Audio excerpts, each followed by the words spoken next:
ஆனால் மறுரூபத்துக்கு ஒரு ப்ராசஸ் இருக்குது. ஒரு கம்பளி பூச்சியிலேருந்து பட்டாம்பூச்சியாக மாறுறதுக்கு ஒரு ப்ராசஸ் இருக்குது. அது போல தான் நம்மையும் ஆண்டவர் வைத்திருக்கிறார். அநேக காரியம் குணாதிசயங்கள், காகங்களை கவனித்து பாருங்கள்னு சொன்னார்ல, காட்டு புஷ்பங்களை கவனித்து பாருங்கள்னு சொன்னார்ல, அந்த மாதிரி கொஞ்சம் பட்டாம்பூச்சியும் கவனிச்சு பாருங்க. திடீர்னு பட்டாம்பூச்சியா மாறிடல, அதுக்குள்ள ஒரு சில வேலைகள் நடந்துச்சு.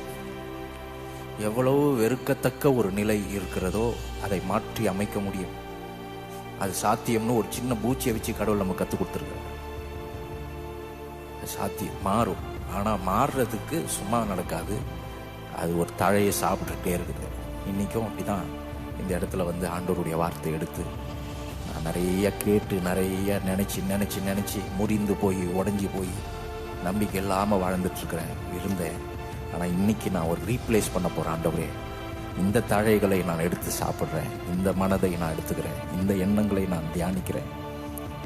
நீங்கள் சொல்லியிருக்கிறீங்க, இப்படி நம்பிக்கை உடையவர்களாயிரு, நான் உனக்கு இரட்டிப்பான நன்மையை தருவேன்னு சொல்லியிருக்கிறீங்க.